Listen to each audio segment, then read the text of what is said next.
Hello everyone, welcome to PW UGC net. Welcome to this video session जहां पे हम बात करने वाले हैं आज एक बार फिर से बिहार के बारे में। बिहार के असिस्टेंट प्रोफेसर की भर्तियां, बिहार का एलिजिबिलिटी टेस्ट चर्चा में बना हुआ है काफ़ी लंबे समय से। हम कई बार डिस्कस कर चुके हैं। जो भी अपडेट हमारे पास आए हैं, एक और अपडेट हमारे पास आ रहा है वो ये कि जो लास्ट टाइम हमने बात करी थी कि ड्राफ्ट तैयार हुआ है। अगर आपने वो वीडियो नहीं देखा है तो आप वो वीडियो हमारी प्लेलिस्ट पे जाकर के वीडियो सेक्शन में जाकर के देख सकते हैं। जो ड्राफ्ट तैयार हुआ है उसमें अलाइड सब्जेक्ट वालों को भी अपीयर करने का, असिस्टेंट प्रोफेसर की वैकेंसी में बैठने का मौका दिया जा रहा है। अब सवाल ये उठता है कि अलाइड सब्जेक्ट्स क्या होते हैं, और अगर अलाइड सब्जेक्ट वालों को बैठने का मौका दिया जा रहा है तो ये इतनी बड़ी चर्चा क्यों है। क्या इससे बिहार के जो स्टूडेंट्स हैं उनके रिक्रूटमेंट की प्रोसेस को मुश्किल होने की संभावना है, उनकी रिक्रूटमेंट की प्रोसेस, या फिर ये जो चेंज है ये चेंज प्राइवेट यूनिवर्सिटी के विद्यार्थियों को ज़्यादा फेवर करता है। इसके साथ एक और चर्चा हो रही है कि क्या यूजी और पीजी में सेम सब्जेक्ट होना चाहिए। स्टूडेंट्स, अब तक का जो अपडेट कुल मिलाकर के हमारे पास आ रहा है उसको मैं बहुत ही आसान शब्दों में आपको बताऊंगी। अपडेट ये आ रहा है, पहले तो एज लिमिट चेंज की गई है जिसके बारे में हम चर्चा कर चुके हैं। दूसरा अपडेट ये आ रहा है कि यूजी और पीजी दोनों में अभी तक ड्राफ्ट जो आया है, हालांकि उस ड्राफ्ट पे अलग अलग एकेडमिशियंस का, वाइस चांसलर्स का ओपिनियन मांगा गया है और उस ओपिनियन के आधार पर ही आगे फाइनल रूल्स हमारे पास आएंगे। तो ड्राफ्ट में ये इंफॉर्मेशन हमारे पास निकल करके आ रही थी कि यूजी और पीजी में अगर आपका सेम सब्जेक्ट है प्लस आपने नेट क्वालिफाई किया है या बीईटी आप क्वालिफाई करोगे तो ही आप बैठ पाओगे असिस्टेंट प्रोफेसर की भर्ती में, जो अभी तक नेट का क्राइटेरिया नहीं था। क्योंकि नहीं है, नहीं था, नहीं है, क्योंकि नेट के लिए अगर हम हमारा जो नेट एग्जाम है, नेट जेआरएफ एग्जाम है, उसकी एलिजिबिलिटी क्राइटेरिया देखते हैं तो उसमें आपका जो पोस्ट ग्रेजुएशन का सब्जेक्ट है उसी सब्जेक्ट से बस आप बैठ सकते हो नेट के पेपर में। सपोज मैंने बीएससी किया है, बीएससी के बाद मैंने मास्टर्स इन आर्ट्स किया पॉलिटिकल साइंस से, तो मैं पॉलिटिकल साइंस में यूजीसी नेट जेआरएफ का एग्जाम दे सकती हूँ।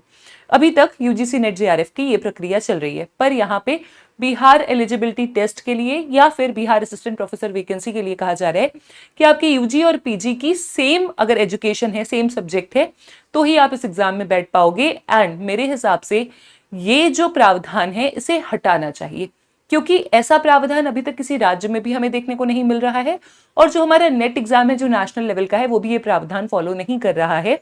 हमारी न्यू एजुकेशन पॉलिसी के जो कोर प्रिंसिपल्स हैं वो भी इसका समर्थन नहीं करेंगे। बट खैर, मोस्टली ये प्रावधान हट जाना चाहिए, ये मेरा कहना है। और मोस्टली तो मैं वर्ड हटा देती हूँ, हटेगा कि नहीं इस पे मैं टिप्पणी नहीं करूंगी। अभी जो भी अपडेट होगा आप तक हम लेकर के आएंगे। अब चर्चा आज हम करेंगे अलाइड सब्जेक्ट्स की। ये अलाइड सब्जेक्ट क्या होते हैं। सपोज पॉलिटिकल साइंस मैं पढ़ाती हूँ, पॉलिटिकल साइंस में 10 यूनिट्स हैं, उसमें से एक यूनिट है पब्लिक एडमिनिस्ट्रेशन। पब्लिक एडमिनिस्ट्रेशन अपने आप में एक अलग सब्जेक्ट भी है, लोक प्रशासन। तो कोई स्टूडेंट जो पॉलिटिकल साइंस का मास्टर्स की डिग्री है उसके पास, वो भी बिहार एलिजिबिलिटी टेस्ट में बैठ सकता है। और पॉलिटिकल साइंस का अलाइड सब्जेक्ट हो गया पब्लिक एडमिनिस्ट्रेशन, वो भी पॉलिटिकल साइंस के एग्जाम में बैठ सकता है। तो इसमें समस्या क्या है? क्या नेट में ऐसा नहीं होता?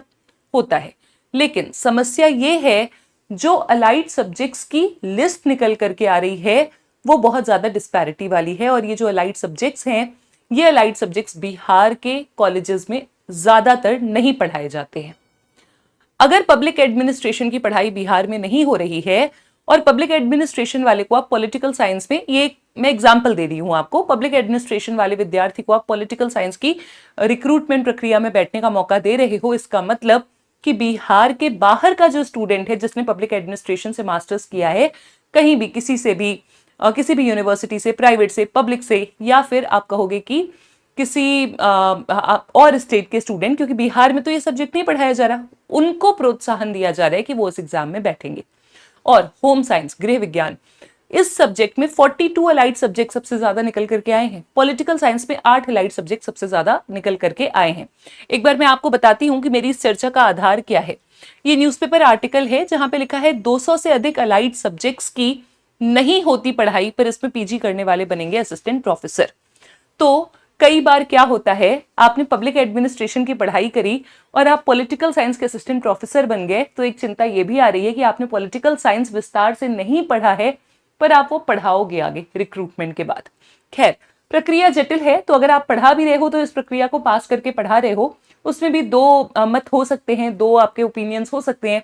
कोई कहेगा कि बिना पढ़े हुए आप पढ़ा रहे हो, कोई ये भी मान सकता है कि आपने आखिर ये जो इनकी रिक्रूटमेंट प्रोसेस है पूरी, उसको फॉलो किया है, तो आपने रिक्रूटमेंट के लिए पढ़ाई करी है, तब आप पढ़ा रहे हो। खैर, चलिए हम बात करते हैं। बिहार के युवाओं के लिए स्टेट यूनिवर्सिटी में असिस्टेंट प्रोफेसर बनने की राह मुश्किल होगी। लोक भवन की पहल पर असिस्टेंट प्रोफेसर नियुक्ति नियमावली के ड्राफ्ट में मुख्य विषयों की नियुक्ति के लिए अलाइड विषय निर्धारित किए गए हैं और 200 से अधिक ऐसे विषय निकल करके आए हैं जिनकी पढ़ाई राज्य के किसी भी विश्वविद्यालय में नहीं होती।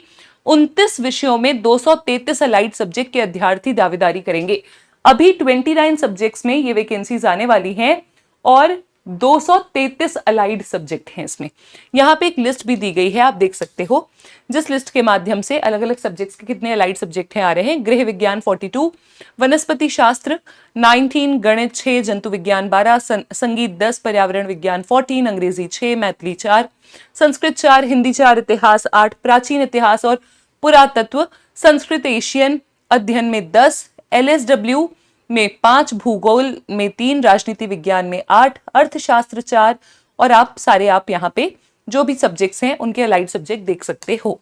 तो यहाँ पे चिंता यही निकल करके आ रही है कि कई विषयों में ऐसे युवा नियुक्त होंगे जिन्हें ऐसा विषय पढ़ाने को मिलेगा जो वे खुद भी नहीं पढ़े हुए हैं।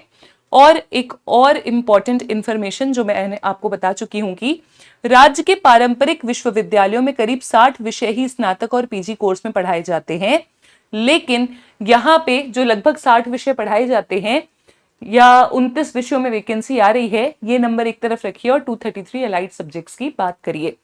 एक और मांग हमारे सामने आ रही है, वो ये है कि यहाँ पर जो ड्राफ्ट नियमावली है इस पे सुझाव मांगे जा रहे हैं और यहाँ पे जब इनसे सुझाव मांगे जा रहे हैं तो एक मत या एक ओपिनियन या एक गुट ऐसा है, समूह ऐसा है जो कहता है कि यहाँ पे एलिजिबिलिटी क्राइटेरिया में आप सिर्फ बिहार के जो युवा हैं उनको ही बैठने का मौका दे।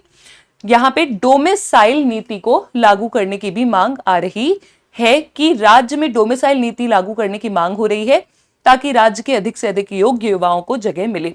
देखिए, सबसे मुख्य बात जिस पे हम चर्चा कर रहे हैं वो ये है कि बिहार की असिस्टेंट प्रोफेसर की वैकेंसी का हम काफी समय से वेट कर रहे थे, इलेक्शन से पहले से।